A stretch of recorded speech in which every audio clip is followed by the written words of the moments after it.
Thank you all for coming. Ooh. Hello. Welcome to the Watson Institute and the Joukowsky Forum. My name is Jeff Salvador. I'm the co-president of the Political Science Department undergraduate group, along with Lucrezia Saints. And yes, we'd just like to welcome you all here today. We're very excited to have a talk by two of some of Brown's most interesting and smartest professors. And yeah, so let's, without further ado, I'd like to introduce Professor Wendy Schiller, Professor of Political Science and Public Policy, and also the Chair of the Political Science Department. Her recent publications include the book Electing the Senate, Indirect Elections Prior to the 17th Amendment, and Professor Mark Blyth, the Eastman Professor of Political Economy and a Professor of Political Science and International and Public Affairs, who recently, just this summer, published a book called Capitalism in Crisis. It does? It's just an essay. Oh, well. No. It has the value of a book, clearly. But it's great nonetheless. Exactly. A fun read for your grandma. And we're very excited to hear from them today about the state of the U.S. presidential election and everything that's been going on with that. So without further ado, please join me in welcoming them. Okay, welcome everybody. I think what Mark and I, Professor Blyth and I decided to do was speak for about 15 minutes each, and then open it up for questions, particularly since there's such a large crowd. We want to make sure that this is a lively conversation. That's great. That's good. Setting up a timer. He's very, very good at the timer. It's And we're off. an unheralded skill, I think, among academics, so I appreciate it. Okay, so I'll talk about the domestic situation, and Mark's going to talk about the impact of the election globally. So I'd like to label the election as the election of our discontent, sort of cribbing from great novels and great works. And I want to talk a little bit about what makes this election different from prior years and what the mechanics of the election will be going forward. So the election of our discontent, I would say there's this sort of top layer of discontent, which is that not a majority, but a good 30 to 35% of voters who identify in the Republican Party or identify in the Democratic Party are unsatisfied with their nominees. So the party has nominated Hillary Clinton for the Democratic side and Donald Trump for the Republican side, and they're dissatisfied with their nominees. And that's a fairly high level of dissatisfaction when it comes to partisanship. And a second level, there are really pressing issues in American culture and society and life that have come to the forefront this year, partly due to independent events from the election, but also due to the response or the platforms of the candidates themselves. So we have most recently the tragic shootings in Oklahoma and in North Carolina, which follow a string of tragic shootings in terms of police violence. There's police violence shooting of individuals, and there's individual shooting of police.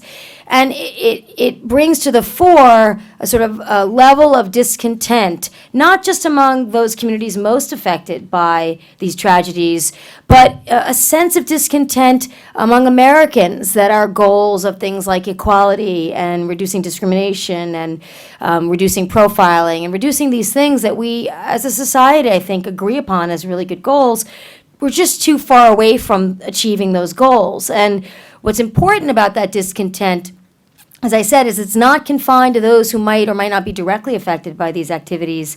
It has spread deeply into the roots of the country, and in some ways remains confined to the left and right ideological spectrum, but in other ways busts right out of that and really picks up a lot of people who wouldn't necessarily agree with other people on other issues, but agree on these issues. So that's something that's going on in society itself, and it can be exacerbated or it can be facilitated by the campaign. I think one would probably argue that the rhetoric employed by Donald Trump has, in some ways, exacerbated this situation in terms of people's feeling discontent in these areas. But in other areas, there are another group of people in America. They tend to be mostly working class manufacturing people. They tend to be men and women, white men and women. They tend to be in the Southeast and the Midwest.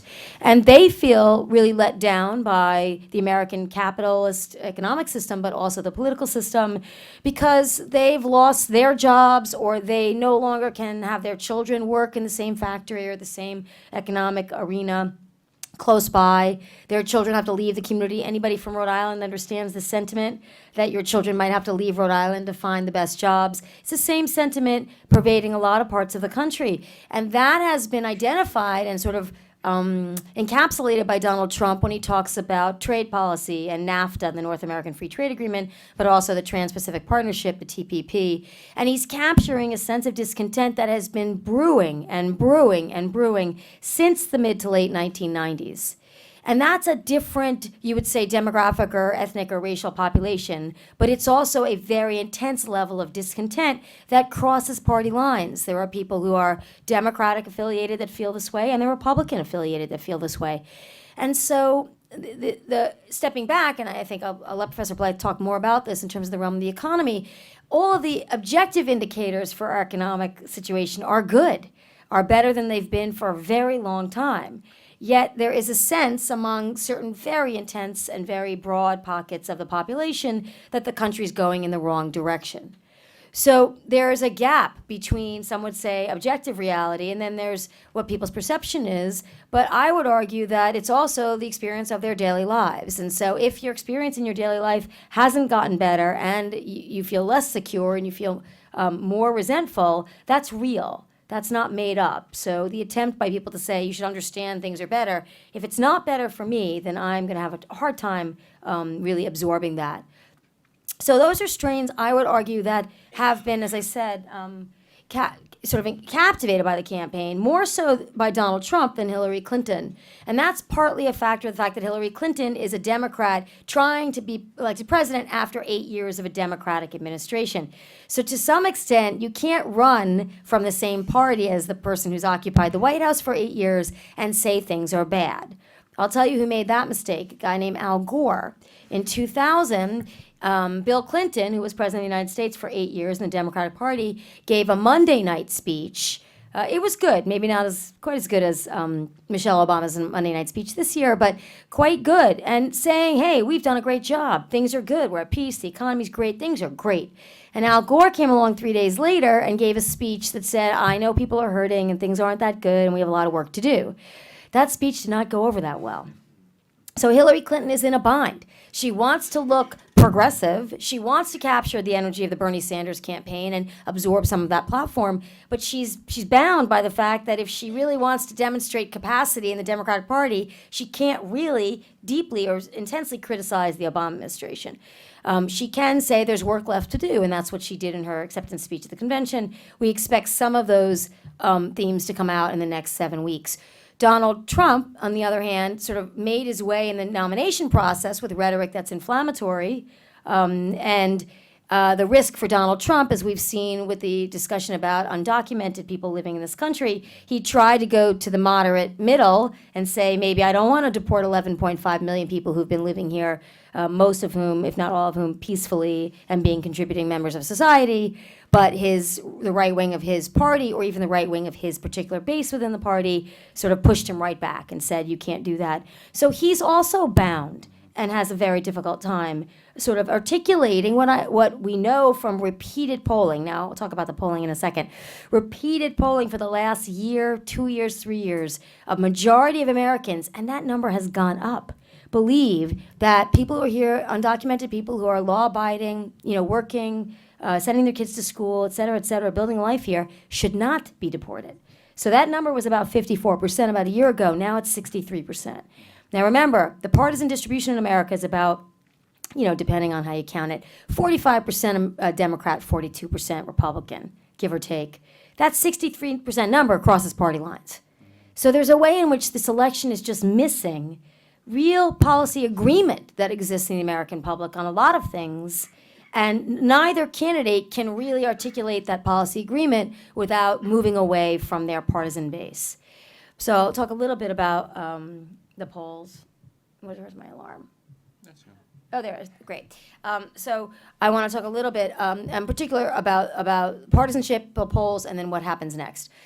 So the polls. So the polls have gone up and down. If you look at something called realclearpolitics.com, you can search Obama-Romney or Romney-Obama, depending on your preference, 2012, and you will see poll numbers that look almost identical, with the exception that the numbers are a little higher.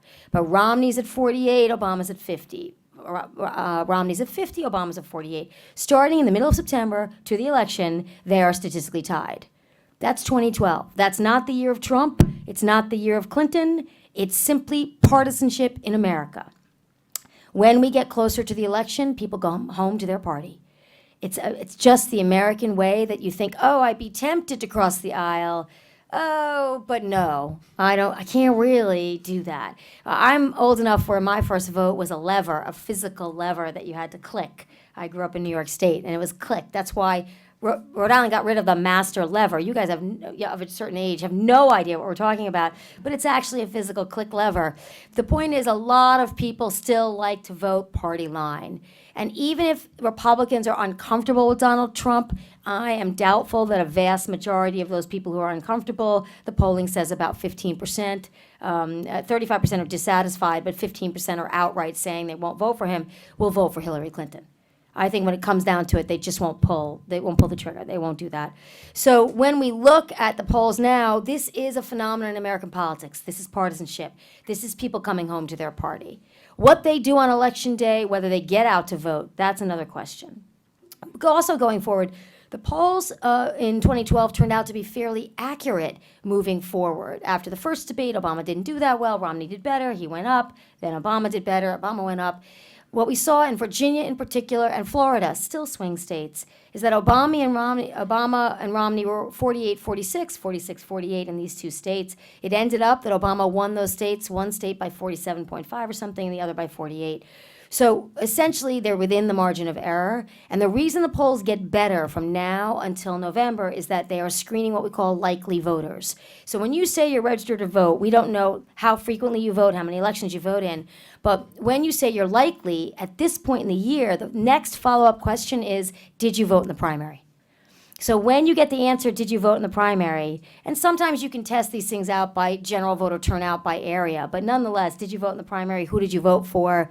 Do you remember where you voted? When voters can answer those questions properly in sequence, you have a very strong confidence that they did already vote. And if they've already voted and they're registered to vote, they're going to vote again. We know that. So likely gets even more likely to vote. So the polls that screen for likely are going to be more accurate, and almost all the big polls screen for likely going forward. So those polls are probably pretty accurate.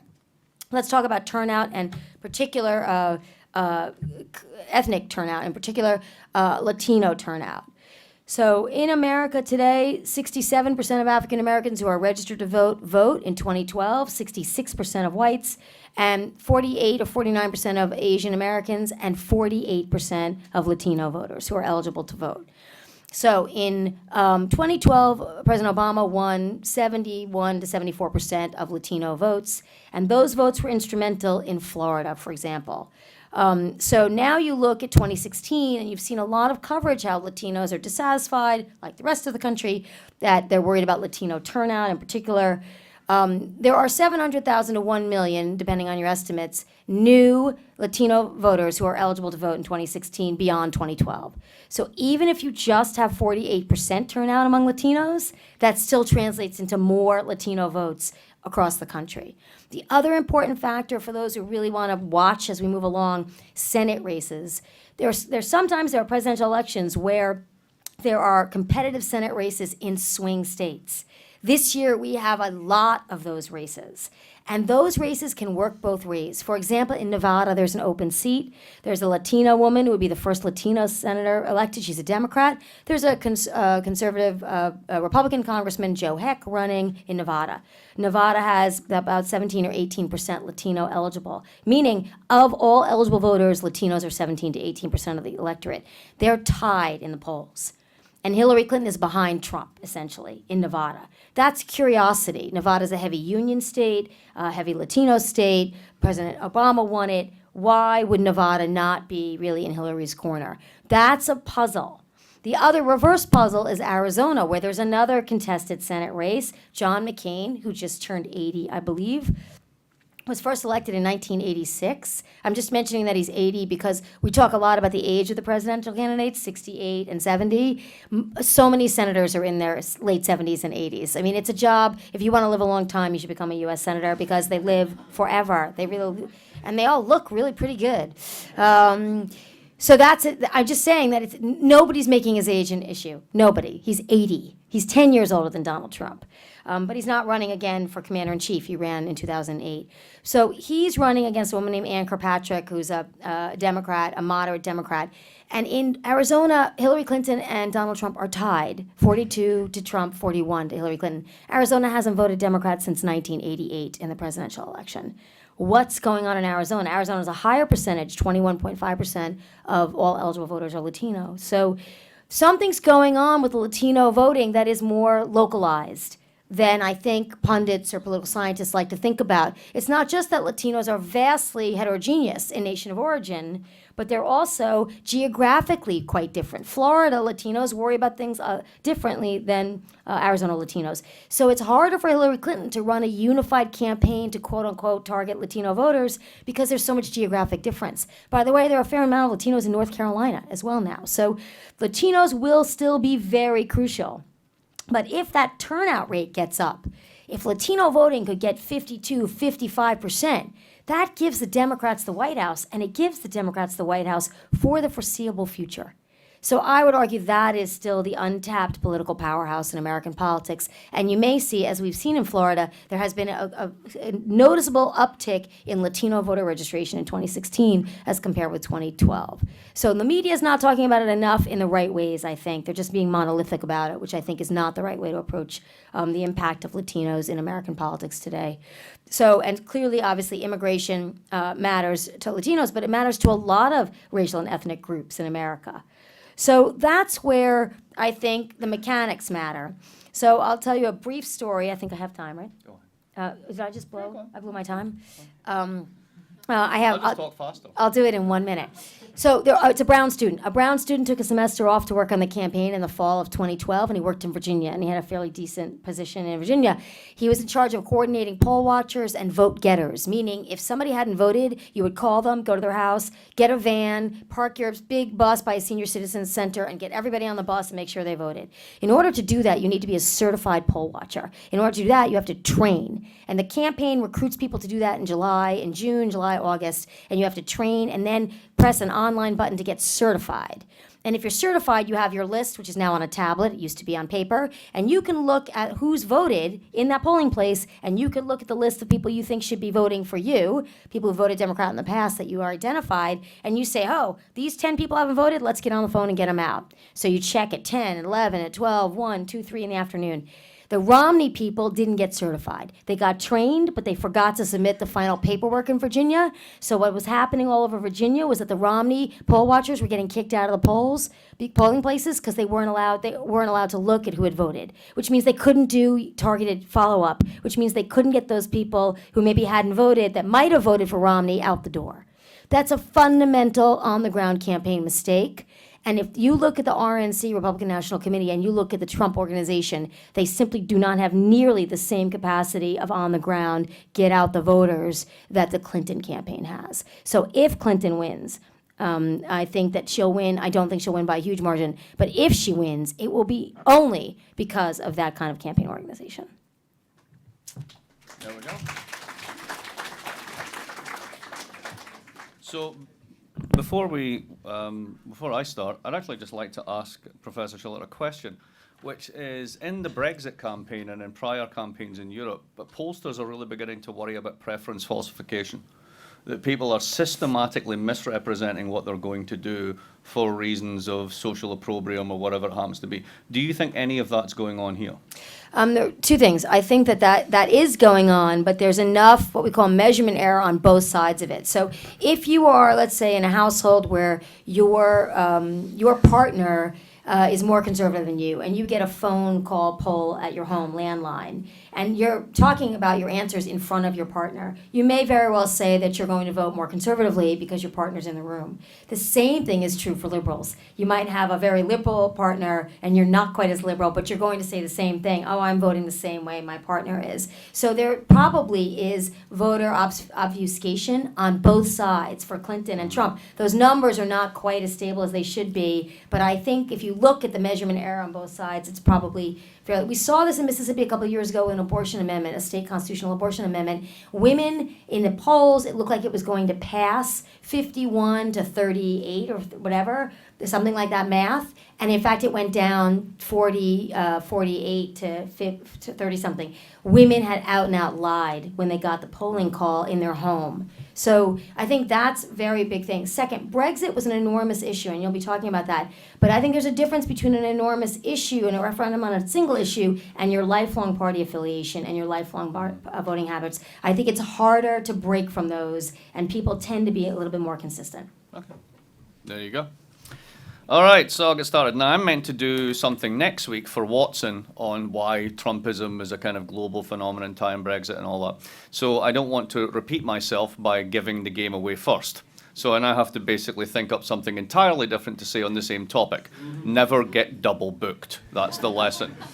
All right, so there's a line that the Europeans like to say every time there's an American election. I'm going to basically put my European hat on for a moment and talk like a European about your election. So the first one is, it's more important for us than it is for you. And they say this every election, and to a certain degree it's true. I think this time it's not true. I think this really is important for reasons I'll go into at the next talk as to why Trump is essentially a harbinger of a transformation of political systems across the world, but that's not for now. Let's talk about it this way.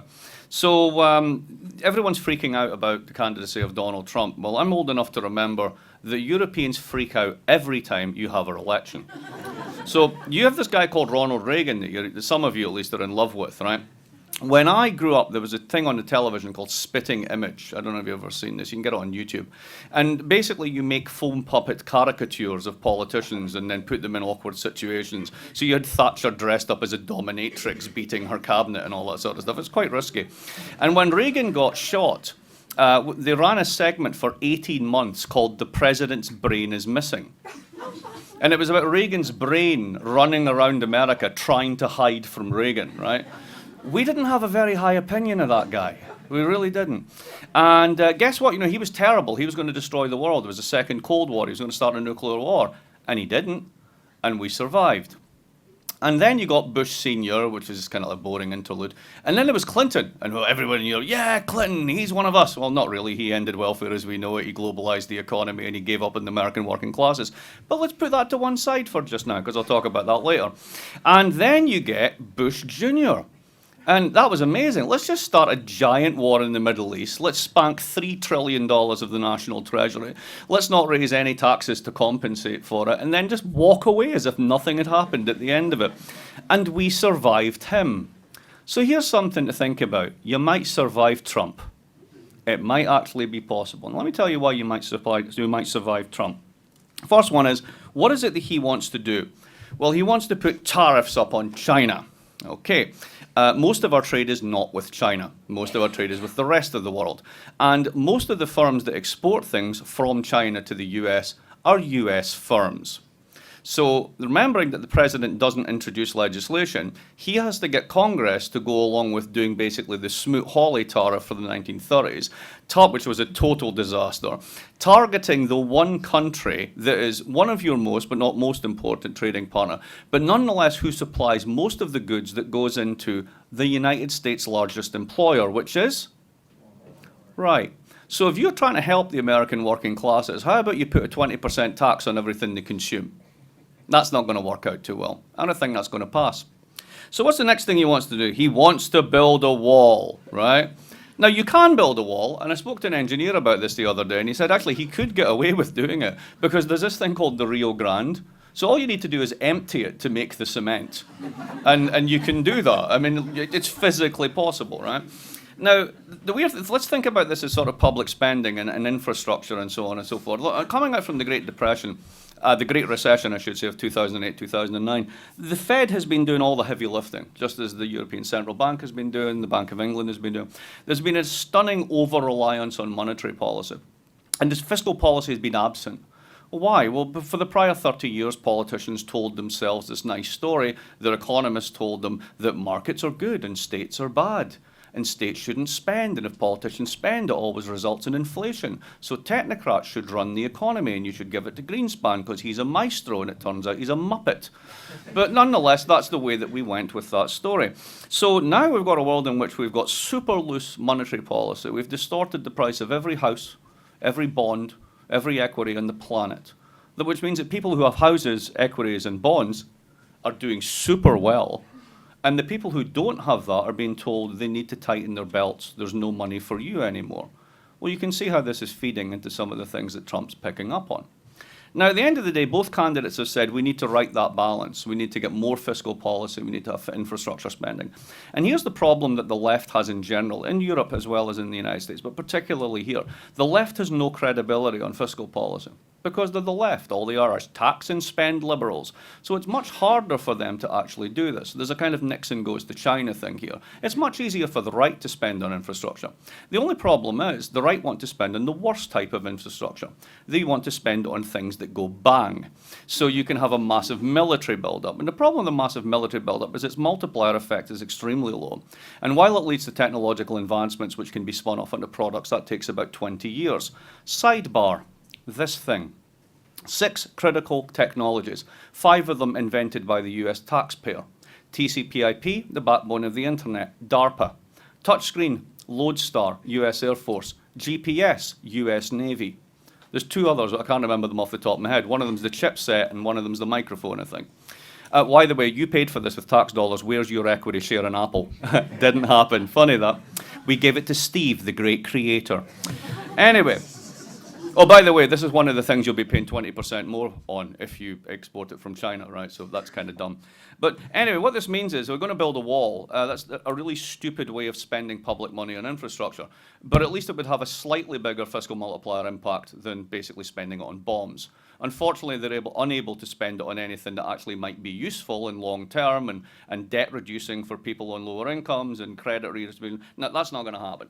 So you might end up with an attempt at tariffs that fails, and then dumb infrastructure spending. All right, you survived worse, you survived Bush. Deportations, let's go on to that one. So that's the big one, of course. He's going to deport 11.5 million people. The last person who tried to do that was Joseph Stalin. It's funny how nobody makes that comparison, but they should. But then again, remember this one. How many people has Obama deported?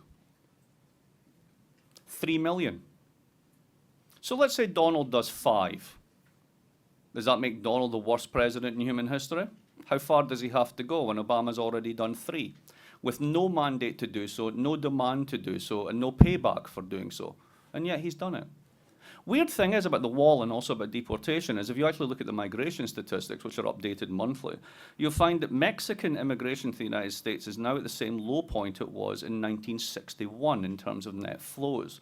There are more people going back, not just because of his deportation policy, but for other reasons, than there are coming in. So, and that's been true since 2009, in fact, 2010. So in actual fact, we're about to build a giant wall to protect us from something that doesn't exist, while engaging in an enormous military build-up to fight a war which we hope will never happen. This is called right-wing infrastructure projects. Now, let's turn to security. This is the bit that I genuinely do worry about, because there's this strange love fest going on between him and Putin. Right, so you get the pictures you've seen, like, Trump supporters wearing Putin T-shirts and Putin supporters wearing Trump T-shirts, all very odd. And some political scientists have really started to get into this. Michael Tesler, who used to be with us, and the whole notion of racial preferences in voting. There's been very interesting work being done on it. I'm going to get back to that, but I want to mention it just now, because there's a sort of test you can do, a sort of social psychological test which surveys for authoritarian characteristics. And this stuff was very common in the post-war era because people were trying to explain Nazism, and then it fell into disrepute. And then they got better survey techniques for sampling it. And it turns out, yeah, you know, people who like Putin, like Trump, and tend to like order, hierarchy, dominance, patriarchy. They all flow together in the same way. Now, here's what worries me. You've got a guy who basically says, I don't give a damn about NATO.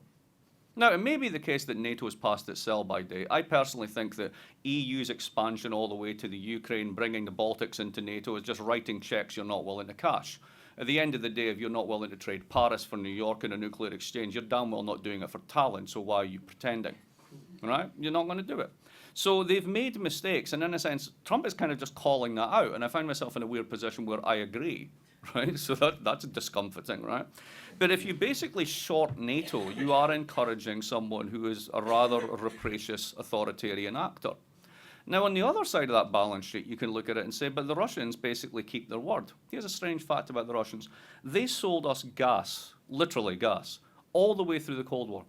And through the Berlin blockade, the Suez crisis, all the way through the Cuban crisis, right the way through the Second Cold War, they never turned off the taps once.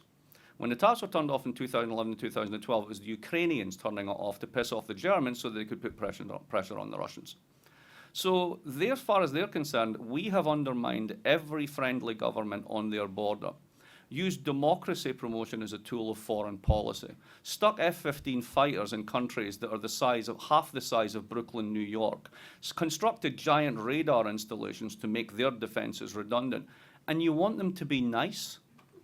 Now, Putin thinks to some extent that if Trump gets in, he can do the reset that Obama promised but never happened. He knows that Clinton is thoroughly anti-Russian and has a foreign policy staff that will be very anti-Russian. So everything looks good, right? But what if Trump believes him? What if he thinks he has a special relationship with this guy? What if they're good buddies and the Germans turn away and NATO starts to falter and all that sort of stuff? And then Putin stabs him in the back. What do you think an authoritarian personality like Trump's going to do with that nice shiny new military he's just rebuffed? That could get very serious very quickly. That's one that worries me. Another one that worries me is his astonishingly cavalier attitude towards the EU.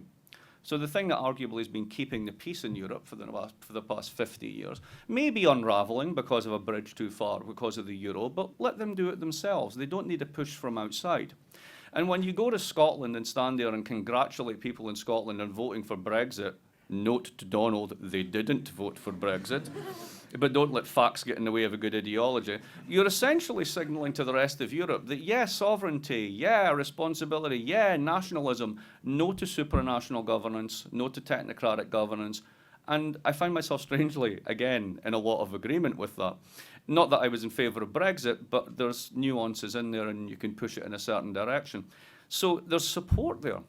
And that's actually weakening one of the core institutions of the post-war settlement. So he's shorting NATO and he's encouraging the breakup of the EU. We don't get that from American politicians, right? I mean, you guys want things to be stable. That's the point. So this in foreign policy is a giant instability generator. So I don't see this election mattering in the usual way. I think it's hugely important for the American political economy going forward domestically. And I think the domestic consequences may be overstated at this point, even if he wins. But the foreign policy stuff is huge. Now, in closing, let me say, as Professor Schiller suggested, something about Brexit, apropos what I'll say next time.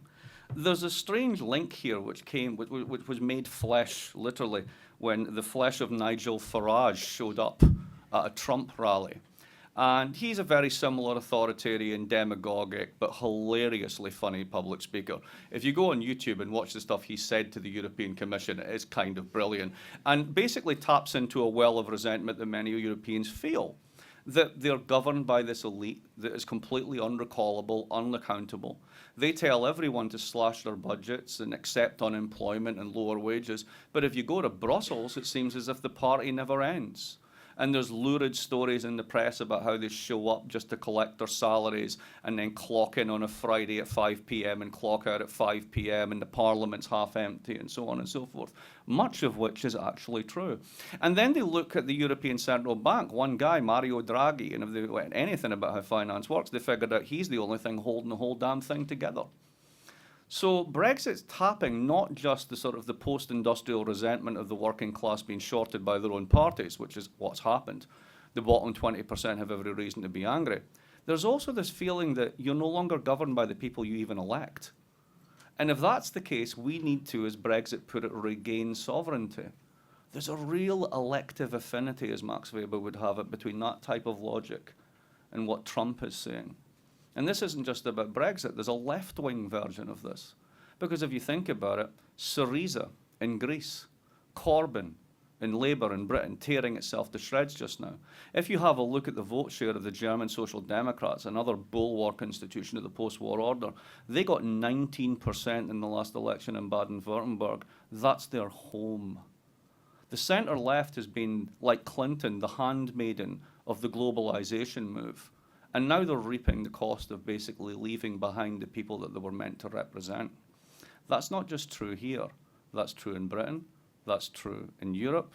And it's becoming a global phenomenon. Now, some people will tell you in my last minute, and there's a lot of academic research to support this. No, that's not true, because if you look at the areas that are the most economically depressed, there's no obvious correlation. In fact, there's no correlation in some cases between people who voted for Brexit and how economically deprived they were. So some areas were deprived, some were rich, et cetera, et cetera. It's not the economics, and you can do the same numbers in the United States. Instead, it correlates with authoritarianism. And this is no, really, they're all racist.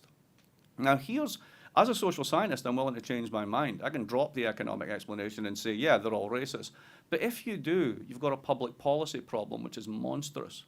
Because if what's driving all of this at the end of the day is a series of economic and distributionary problems, we can fix that. Better policies. And a huge part of the reason as to why there's been this huge wealth and inequality skew is bad policies. It's not globalization, it's domestic reasons. So we can fix that. But if it's the case that suddenly 15% of American voters are a lot more racist than they used to be, what do you do with that? Do you just send them to the naughty step? Do you tell them off? Do you admonish them? How does that help? I don't know what you do with that if that's your conclusion. So in a weird way, my closing comment is this. I hope what's driving Trump are economic problems, because we can do something about that, and we can also do without Trump to do something about that. But if it is the case that basically 15% of us are a bit more racist than we used to be, I don't know what to do with that.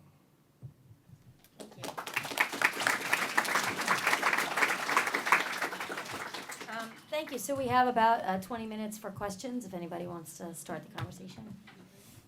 So if it is the case that like 15% of people are more racist than they used to be, do you think that couldn't be like an indirect, like there couldn't be like an indirect causality like from policy? So the study that people are hanging their hats on this is one by Pippin Norris and Roland Inglehart. And what they do is they do very, very large European survey data, and they find out that basically most of the discontent doesn't correlate with economics and does correlate with basically not liking immigrants, right? But there's an endogeneity problem in this one, because it could be the case that you don't like immigrants because the economy's crappy. Or even if it's not crappy in your area, there's a perception that the economy overall is not doing well, so it could still be driving it, right? So this is very much where the battle lines of social science research on this question are being cut. I'm writing a paper just now for a conference in Germany, and I'm using this as my opportunity to figure this out for myself. So I have a pile of this stuff on my desk that says it's all racism, and I've got a pile of stuff that says it's all economics, and I'm just going to try and figure it out. So when I'm done, ask me for the paper, I'll give you it. That's where I am with it. And I would just chime in to say that you can also have, elites, Mark's right, that, if people have a basic fear of the other, it's hard to fix that, except to make sure that you can integrate society as much as possible so people have direct experience rather than sort of caricatures. But also, politicians use rhetoric. And you can argue that the Democratic Party has sort of just relied on the fact that the Republican Party seems so unwelcoming to so many different racial and ethnic groups they haven't done much to sort of change things. They've just kind of relied on that. And the Republicans have been sort of sending, I would argue, implicit messages that parallel what Trump is saying, but not as explicitly, for a good 6 years, if not longer, because they are winning elections on it, right? They won the House back, they won the Senate in 2014. It's been electorally favorable for them to sort of hint around the edges about immigration or hint around the edges about stereotypes about particular ethnic groups. And now Trump comes along and he sort of says it in this way that's, I think, inflammatory and irresponsible, but it's not a new message to those people, at least in the Republican base. So I think politicians can do something, not that they would, if they thought that they would win an election by not doing anything, but I think politicians can change the rhetoric too. And what could happen, let's say, just theoretically, if Latino vote turnout goes way up, for example, or South Asian turnout goes up, Arab American turnout goes up, if in fact the Democrats can show that this is America now, Republicans, if they ever want to win a national election again, are going to have to change literally their tune. And they're going to have to not give this kind of fodder to these views. That may not change people today, but it will change things moving forward. And so the question is, what kind of effect will this election have? I tend to agree completely with Mark about the substantive effects of this election. I don't think it's going to be as different as you think it would be if Trump or Clinton were president. But in terms of just actually what gets done, but I do think it matters a great deal for the future political party platform and rhetoric that politicians use moving forward.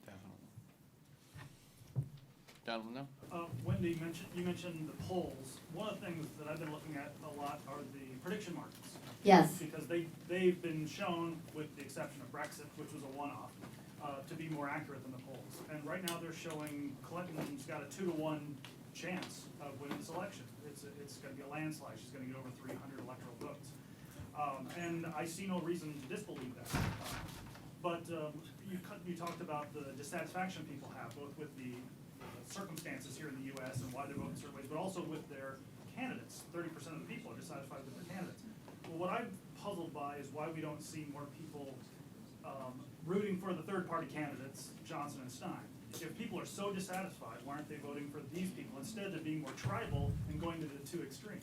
Well, here's one piece of, I think, good news about the American voter. People constantly sometimes stereotype the American voter as not well informed, or only consumes partisan information now through Facebook and Twitter, and not really looking for objective facts. But most American voters can figure out that if you vote for a third-party candidate, that third-party candidate cannot win the majority. It's a self-fulfilling prophecy, so your vote is wasted. And they, in fact, you talk to anybody on the street, and they pretty much figure that out. The evidence for that now is the Congress. So Bernie Sanders raised $280 million, $280 million, and he got a good chunk of the Democratic Party. He's been an independent for many, many, many years. The only way he gets any power in the Congress is to caucus with the Democrats, but he hasn't changed his party affiliation. Same with Angus King in Maine. And so when you think about that, you realize that the voters understand why Bernie Sanders has to do that, and they understand in a close race they can't afford to go the other direction. However, in 1992, Ross Perot got 19% of the vote. That really was a huge cut at the Republicans. There was dissatisfaction with George Herbert Walker Bush Sr. He had quote-unquote raised taxes. He didn't raise income taxes, by the way, but he raised other taxes. And people decided they weren't going to vote for him, but they couldn't vote for the Democrat. So a lot of them voted for Ross Perot. He was included in the debates.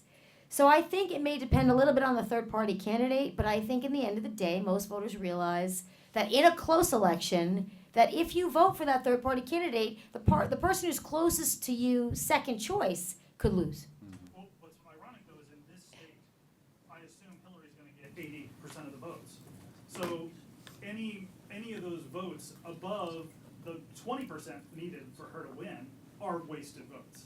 Yes, but the thing about voter information is that it's just like a sort of a game theoretic situation. You vote and you think your friends and family and coworkers are all voting, and you think everybody's voting for Hillary Clinton, but you're not certain. And because you're not certain, you're not willing to take the risk. Just a note on prediction markets. It depends on which ones you're looking at. None of them disaggregate stocks and flows.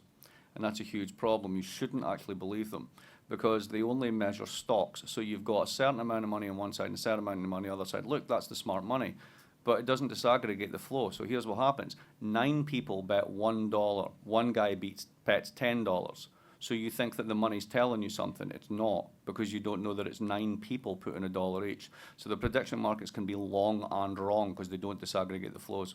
One of them now does, the Irish markets. At the back.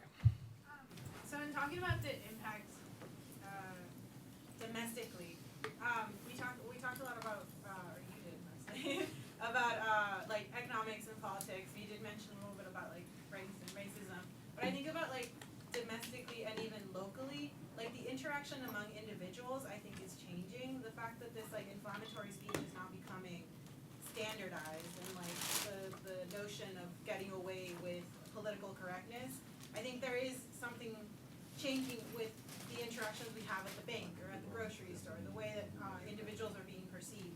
I've had conversations with people that are like, someone's questioning my citizenship because of the way I look, and therefore are putting like my opinion down. And so I wonder, like, if this has already happened, how do we move forward? Whether Donald Trump or Hillary Clinton are elected, like this has already begun, and this has already happened, and in the next 7 weeks, we're going to hear more about it. Like this inflammatory speech, I believe, is going to increase.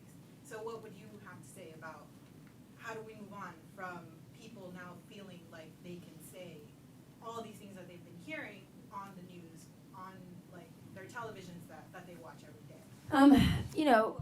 To crib from Oliver Wendell Holmes, right? I mean, the way you actually get forward in society in terms of either combating things that aren't true, or determining what the society believes, is to have everything out in the open. And I think the sad reality of American life and American culture is that people used to maybe think these things but didn't say them. And I think some rhetoric is inflammatory and dangerous because it incites violence. So Holmes said, you can go to some point, but you cannot say things that would actually physically endanger somebody else. So you can argue that either Trump or Trump supporters have been saying things that would endanger people.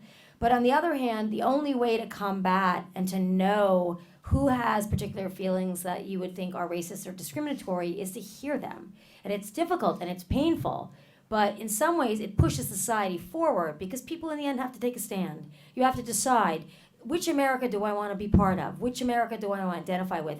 Hillary Clinton made a huge mistake, I think, saying basket of deplorables. And we know somebody in the campaign came up with that, because who thinks like that? I mean, do you ever thought basket of deplorables in your daily life? No, of course not. But if Because the collective noun is dumbbell of deplorables. Everyone knows that. Well, I'm not going that far, but I would just say that so using that was a mistake, but it was designed to fire up her base. But the point is, she should have said, listen, she said this before too, which America do you want? Which America you want to be part of? The America that's trying to work through this and go forward, or the America that is comfortable in their own stereotypical and discriminatory beliefs? And we're not going to get there if we don't have that out in the open. I agree that it's been somewhat frightening to hear so much of this, and there has been violence, and that's very frightening. The rhetoric, though, in the 1930s, for example, Professor Blyth mentioned the Smoot-Hawley bill. If you read, not that any of you would, if you read the rhetoric, members of Congress on the floor of the House and Senate would say the most horrible things about each other. You are a horrible traitor, you want this, I mean, really, not cursing, but horrible things to each other. And so rhetoric has been inflammatory in the past. The Red Scare, calling somebody a communist, depriving them of the ability to work, losing their homes, losing their jobs, losing their ability to earn a living. This happened for a good, I would say, minimally 8 years, actively in America. Witch hunts for people's beliefs. We've had really scary periods of time like this in the past.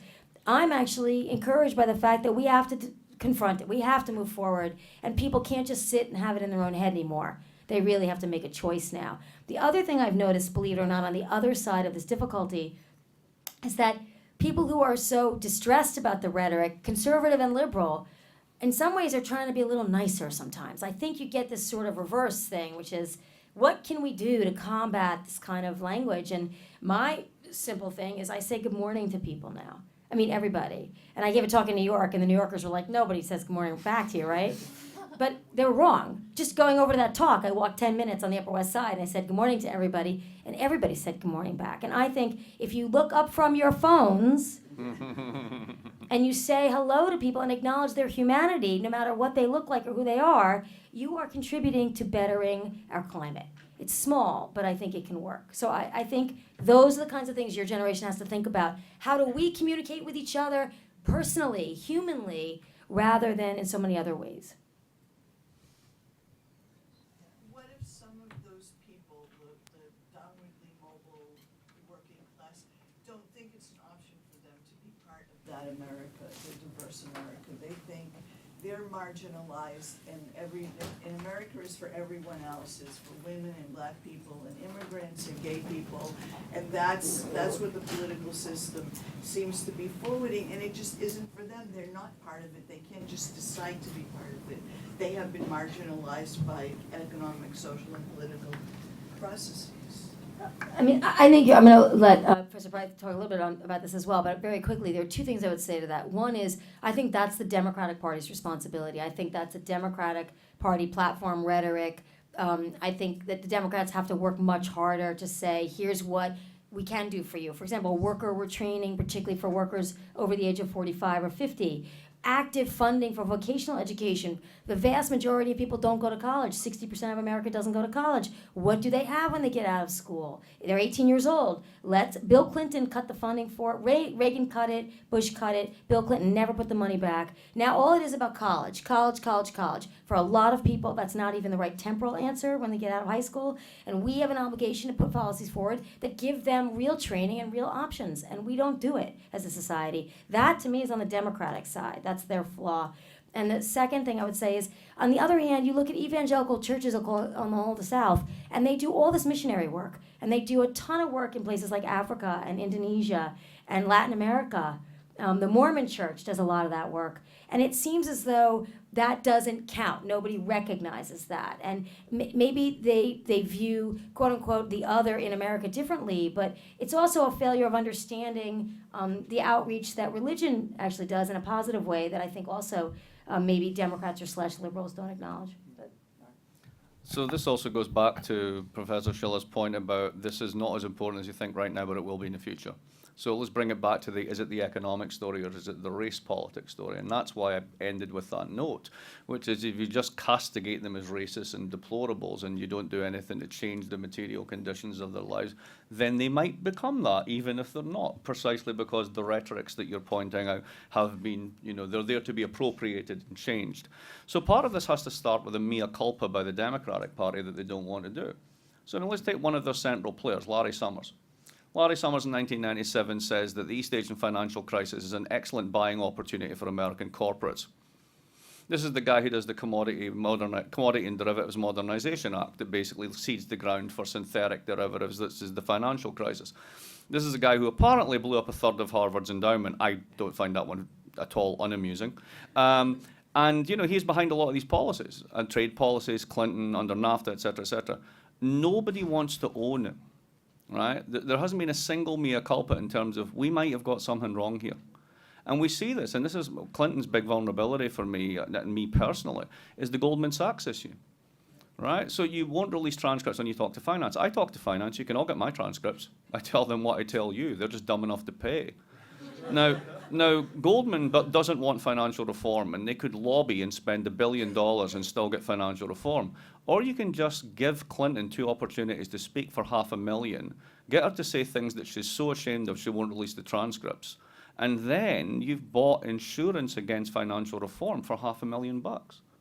That's incredibly stupid. And it's also a sign that the Democrats are not willing to learn that what they have done is to be the handmaiden of a system which is now biting them back.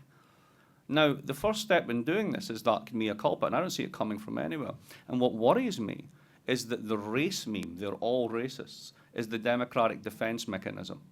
And if you do that and you basically castigate a large chunk of America for political reasons and because you can't do a mea culpa as essentially being the irredeemables, then you seed the ground for exactly what you're talking about. And that, to me, is the worry of the future.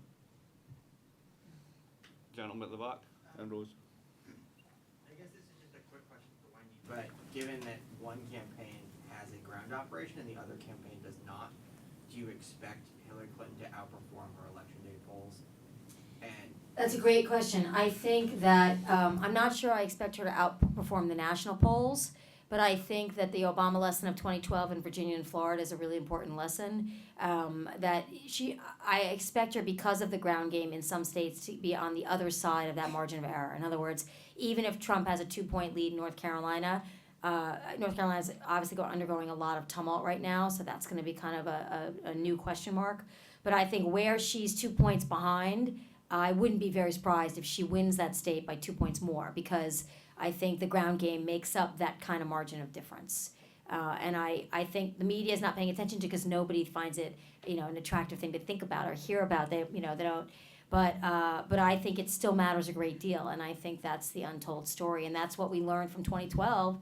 And Romney thought he had internal polls that show him winning. He had consistent polls all through. He thought he was going to win by a couple points, completely persuaded. But their ground game fell apart, and that's what caused him. And so I still think. The modeling too. I mean, isn't it like no one picks up the phone anymore, and so like every pollster has their own model? There's two things that people are saying. One is cell phones, although the big polls are getting enough cell phones. Remember, millennial turnout, those people most likely to have a cell phone, not a landline, are also only 48% of the voting electorate on election day. Only 48% turnout among that group on election day. So whether they swing an election, I'm less likely to incline to believe that they swing an election in a particular state, because nationwide, whereas Latinos are located and concentrated in certain states, so I think they'll swing. The one thing we have learned is that the polling is under-polling Latinos because they're not doing enough Spanish language polling, and I think that could come back as something that distorts the polls in terms of her performance on election day in particular states. So I do think that that's true. But the modeling, and I always think it's a dichotomous variable. It's a 1 or 0. You win or you lose, except for 2000. Well, when it was, unclear. But typically, it's 1 or 0. So I don't care if she has a 75% chance of winning or 70% chance of winning. She either wins or she loses. Same with him. And then Rose? Yeah, this is really great. I've learned a lot. My question is really related to your last point, Mark, which is, I think that there's a lot of discussion about race, but I really think the implicit issue is gender, right? And I'm surprised that that hasn't been picked up more. Like, if you take Gloria Steinem's argument seriously, that this is really, that when people lie in the polls, it's because they're not willing to say, I don't want to vote for a woman, right? And so you're going to get that kind of thing. And I recently talked to Michael Tesler about this when, you were just talking about him, and he thinks that the margin's going to be even more on an issue of gender than it was for Obama with race in the last two elections. And it's so systematic, and I know I'm a bit of a conspiracy person this way, but I have to actually believe that the emphasis on race is a conscious diversion away from, the systematic issues about gender. Because 50% of the population is women, and as many minorities as they are, they're not 50% of the American population as yet. They're getting close. And if you look at structural discrimination around the world, it's by far more gender than it is racial. And so, how much of this is really about trying to put attention in a place that people feel comfortable being upset about, rather than actually talking about a place where people pretend that there's egalitarianism, but the discrimination is every bit as bad as. So just to clarify, what's the equilibrium on this? I mean, what's the strategy of the Trump camp vis-a-vis gender, and what's the counter strategy of the Democrats vis-a-vis gender? Oh no, I'm saying on the Democratic side. On the Trump side, I think that there is, he says stuff that's both sexist and racist, and lots of other kinds of ists. So the Democrats are talking race because they don't want to talk gender, that's right. essentially. That's right. Because it opens a particular weakness. They don't want to open and say, maybe as a woman she's not such a good commander-in-chief, right? Not because they believe that, but because they know that there's a lot of white people out there who do believe that. You might, Wendy can talk to this, but you do see the fact that this is a candidate who's running with very high negatives to start with. Right. So some of that's already priced into those negatives, right? So we're old enough to remember the Clinton years, right? And I just moved to the United States at that time, so 25 years ago I just got here. And it was astonishing to me how this woman was hated. Viscerally hated by men.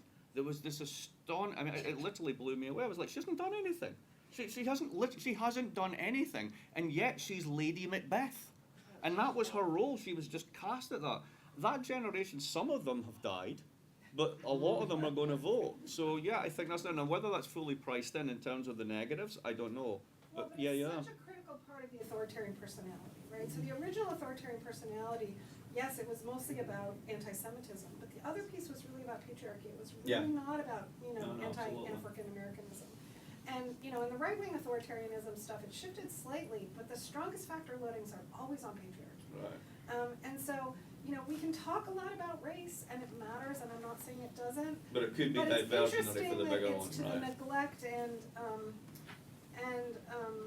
I'm not even sure what the right word is, but it diverts a particular kind of attention, and I'm curious. I think you're raising, I agree with both of you in the sense that I think that it is priced in. I think she's been in the public eye for 24 years, and I think people who don't like her just don't like her, and there's sort of a greater majority of men that don't like her. Now, Democrats, even Obama in his best year, got 46% of white men. So the Democrats have a tough time with white men to begin with. However, I think in some ways, because she's such a known commodity as a woman, in some ways the gender thing is so built in.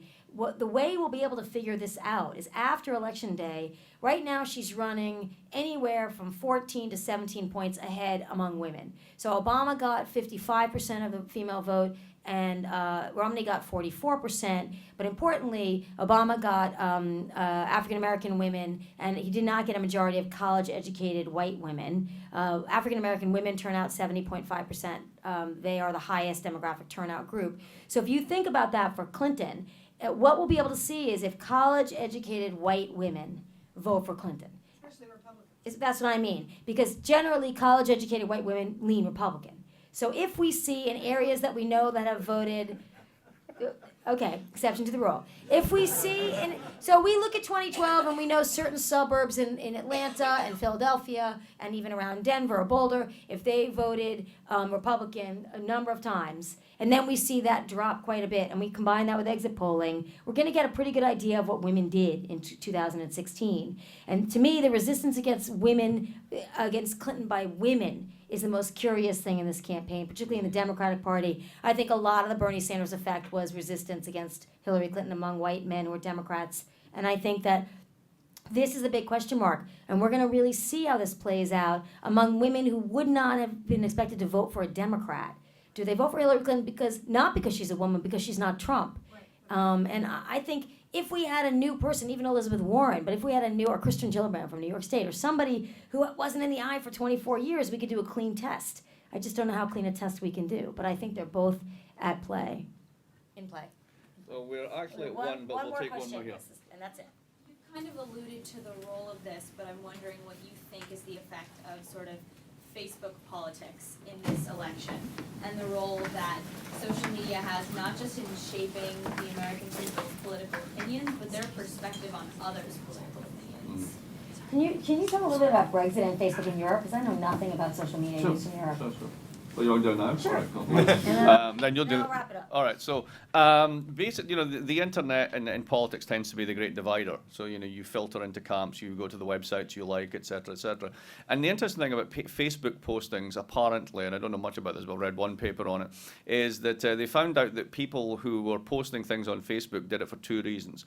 And there was one which was, look at this, it confirms that I'm pro stay in, I'm pro remain, here's a piece that's pro remain, I'm sending it to other pro remainers. That's actually kind of pointless because you've already got the message, right? So the major impact ones that got circulated in terms of Facebook forwards, what are they? Here's the most moronic Brexit argument yet. So you're taking somebody else's opinion on board to share it so you can ridicule it. Right, so that's a very odd form of political communication when you think about it, right? Because you're not communicating at all. You've already decided they're Muppets. Look, I'm showing you they're Muppets. I'm showing all my friends they're Muppets. Look, I'm really popular because I can show you how Muppety these people are, right? So that's not communication, and that's how that played out. So, but as to the aggregate effect of this, what does this actually mean? I think opinion is divided in terms of what it really means, given the fact that your generation doesn't vote in the numbers it should. I would say just on the question of social media and just publicity in general, I do think there is a shaming effect on both sides. People are worried about saying what they think. Some people just go out the door and they want to they get a lot of users and followers if they say really controversial things. But a lot of other people are shying away now and saying, I don't want to get pounded on the internet. I don't want to get, I just want to stay away from this. And this gets to your point about what people say and they don't say in American society. And I'm fearful that people will go underground. They don't want to be out there, and so then they'll have hidden beliefs that we can't challenge or we can't kind of negotiate. So that's my concern about the backlash you're seeing from social media right now, is that it's driving people back into their own worlds. in a way in terms of expressing their opinion, and they just go along. And that makes me nervous because I think it's better to have people feeling free and safe to say what they think rather than not. I think that holds true for every educational or social environment that we live in. So thank you so much for coming, and we'll see you in a couple weeks.